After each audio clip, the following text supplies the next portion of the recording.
Looks like someone's tried to clean the heads with a cotton wool bud, trying to make a quick buck. Not great.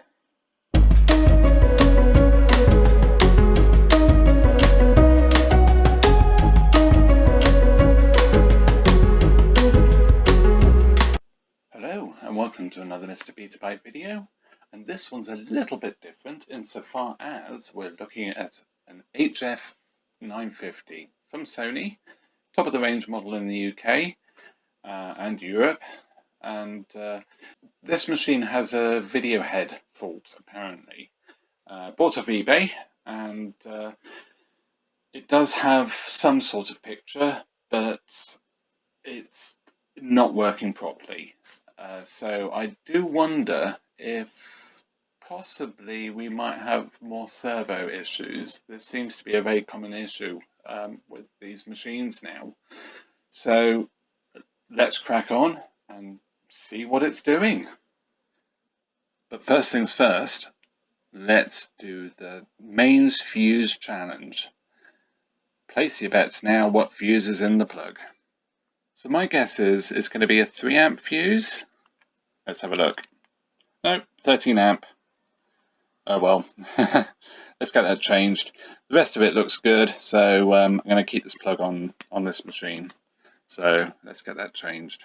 So this machine is powering up, and the seller has done the right thing and put the transit screws in. So let's get those out. Not too tight as well, which is great. Possibly needed to be a tiny bit tighter, but that's good. No problem.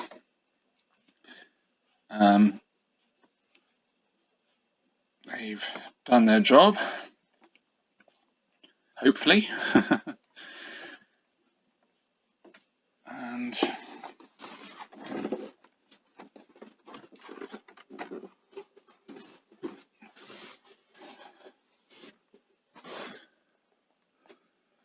well, that's quite loose. That's fine.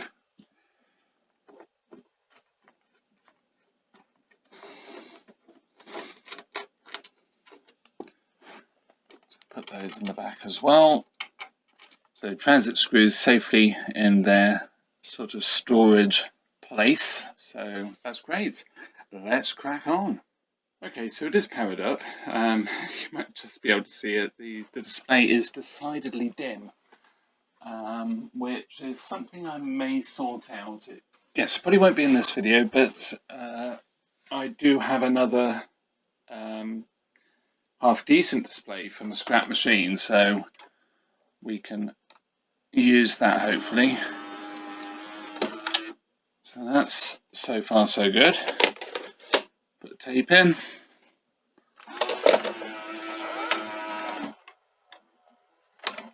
All sounds good. That's a good start. So next thing is to actually try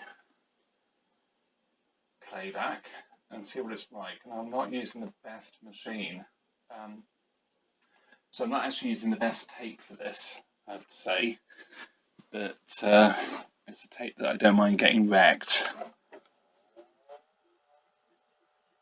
Okay, so we've got tape counter, and the VU meters are going and moving, so that's good, but I've got absolutely no picture at all. So let's press pause, and I have no picture at all.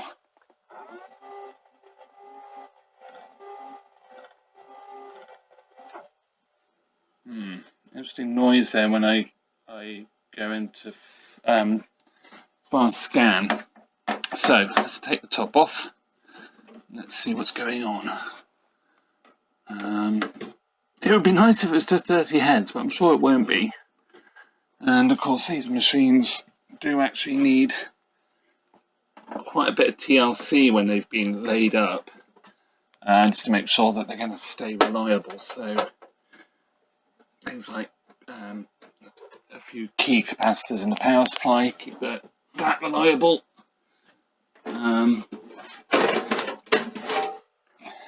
So I don't know whether you can hear that, but there is like a ticking from the heads, and I think one of the head chips is actually physically damaged. Not terribly sure how that would have happened past maybe having a bad tape put in this, but that's sounding like a bad head chip. And that would explain the no signal. So yeah, let's have a look. So this is quite fun. There's actually a whole load of fluff on the heads. See what the other ones look like. Oh, I'm not sure there's even a head there. Oh wow.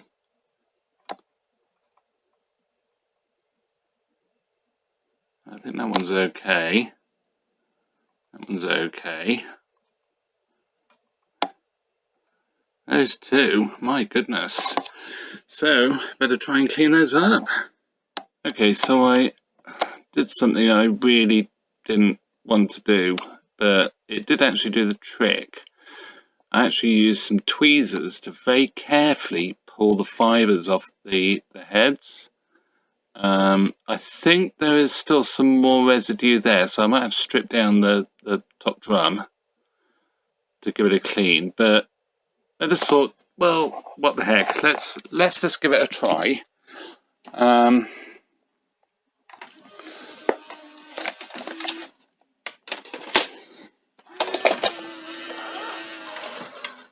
mean, ideally I want to do that anyway, because I just don't know how much fluff's going to be in there. So I still seem to have nothing.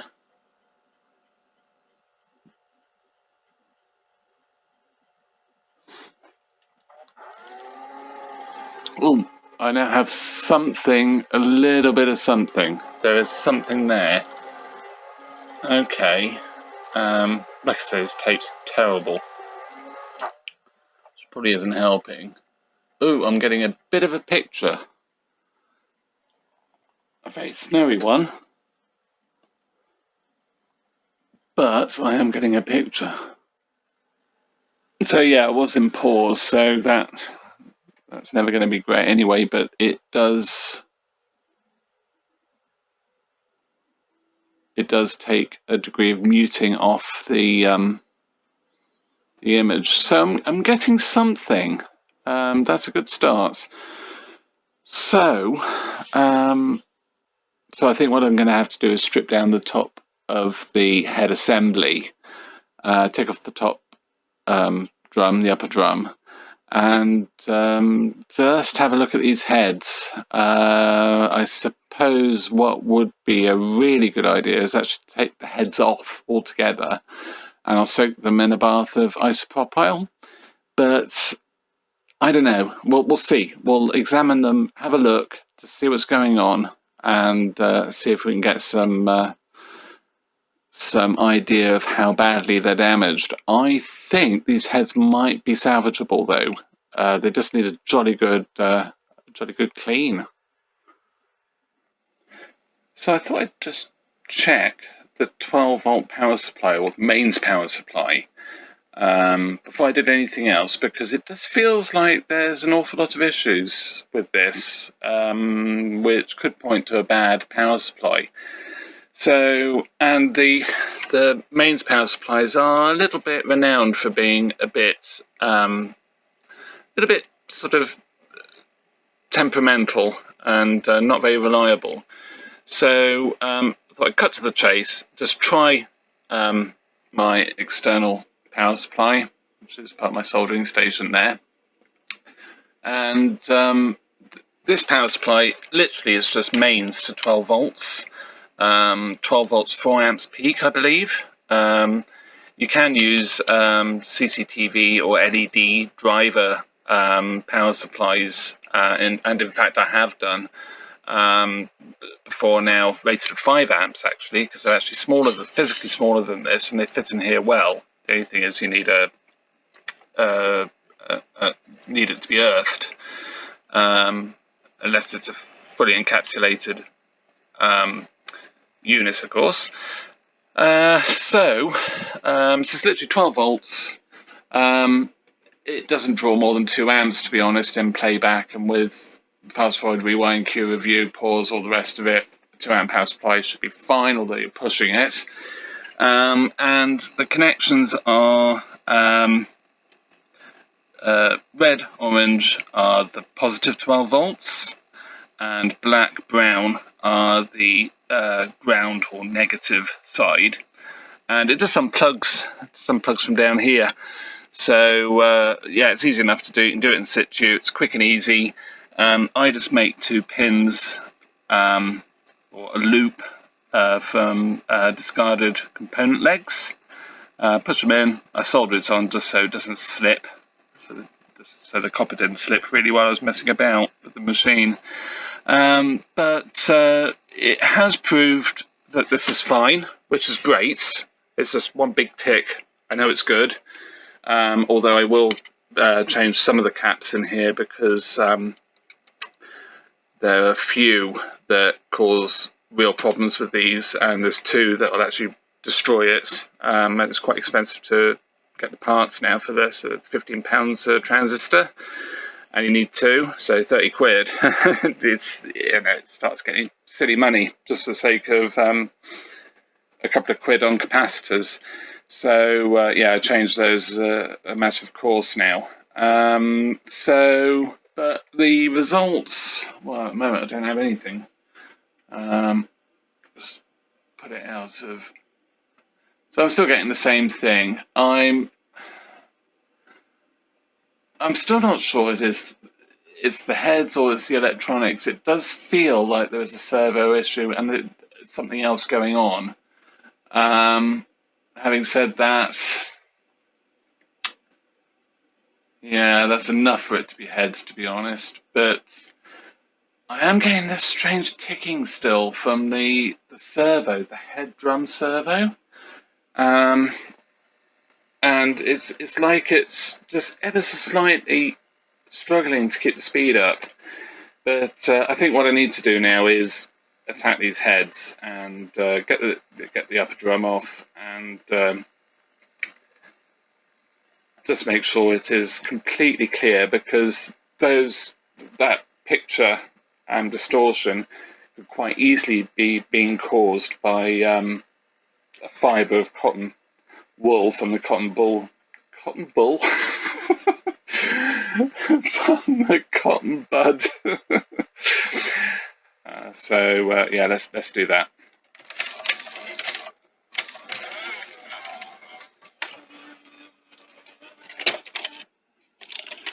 And yeah, just leaving a bit of tape behind when it ejects.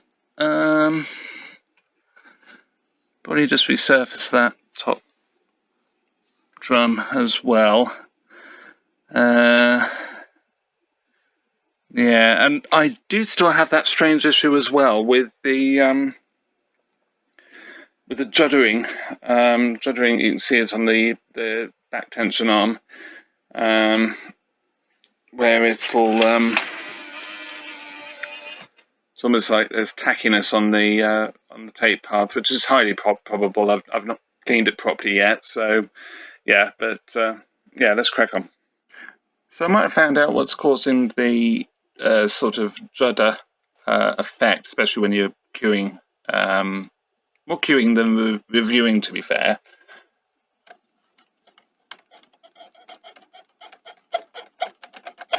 Sounds like I've got some sort of obstruction in there, whether it's a brake that's not quite coming off. So we'll have to have a look at that as well.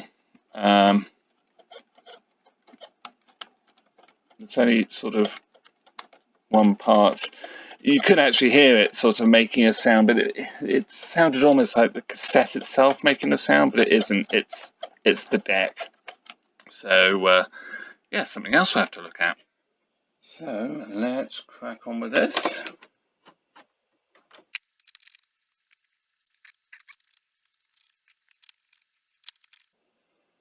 With these, I just tend to move them out of the way. I don't bother unplugging them. Although it's much easier to unplug. Let's unplug it. It's easy enough to unplug. when it's like this, but it's actually quite difficult to pull off when it's actually on.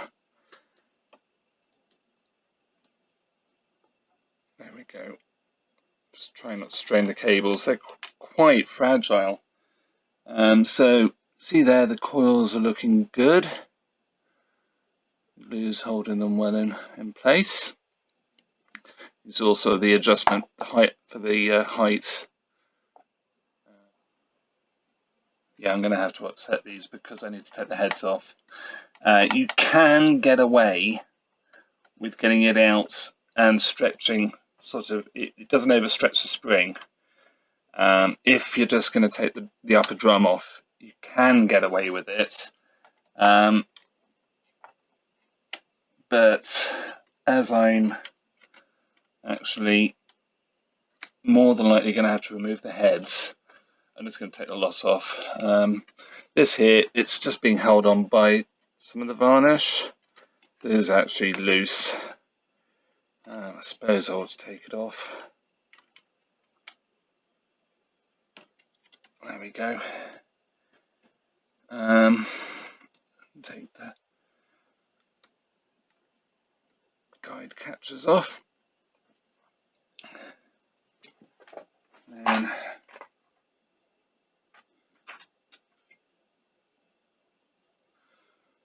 think that's the right one.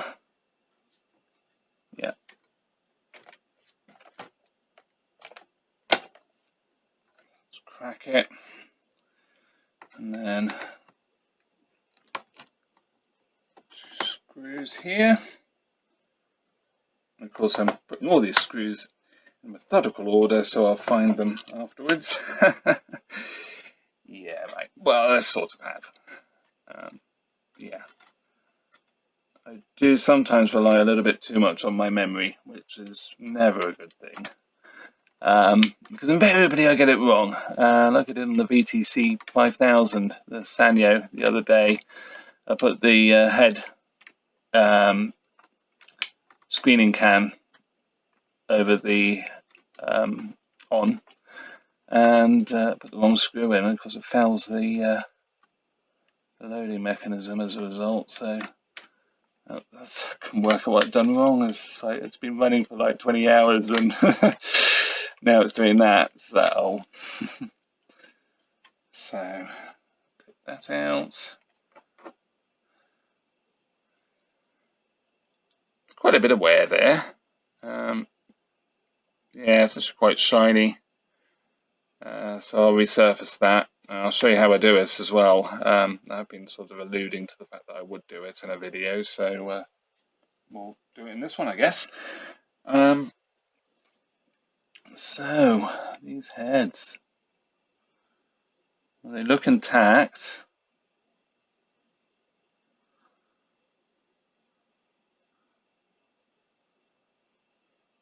Just remember they are incredibly fragile when they're this open, this exposed. I sort of know what I'm doing. No, I know how to treat them. That one still feels really bad. It's almost like it is somehow chipped.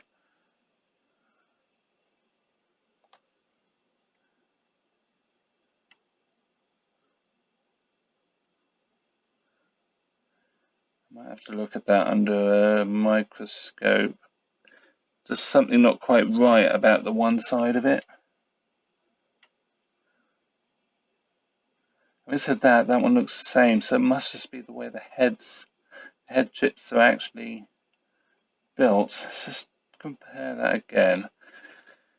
So I would show you, but it's so incredibly tiny the camera won't actually focus in. But on the, I think those are the video heads.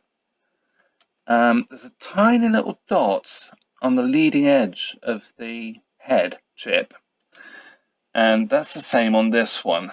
And I couldn't quite make it out, to be honest, but I can see it is a dot. I thought it was a crack, but it's not. I'm not getting too close, so I don't get my head in the way of your view.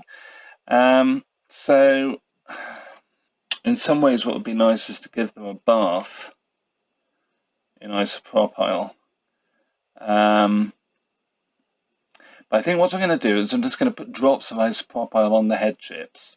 And what we'll do is we'll have a look at the video head output on the scope and just see what it actually looks like and see if we're getting a half decent output from the heads. So yeah, let's do that. That sounds like a plan. I don't want to take them right off if I don't have to. I mean, they might be absolutely fine. It's so hot in here, it's actually just dripping. So that's pretty perfect. I'm going to cover them pretty liberally. There we go.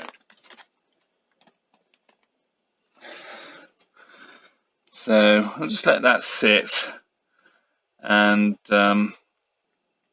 yeah, let that sit overnight. Actually, just dry out. So let's have a look at these. This upper drum. Okay, so I will show you how I've been resurfacing upper drums, and I've found this to be incredibly successful. What I've started using is this 3M, I think it's 3M Scotch Brite. It's taking off minimal material, creates a good layer. I mean, it's obviously not as good as the original, but it's far better than not having that layer there. Let's just polish that out. So you don't want to go up and down because you do run a risk of potentially putting a very tiny burr in the edge, and you don't want to do that. Let this head soak overnight, put it back together, give the heads another clean, and then we'll see if it's any better.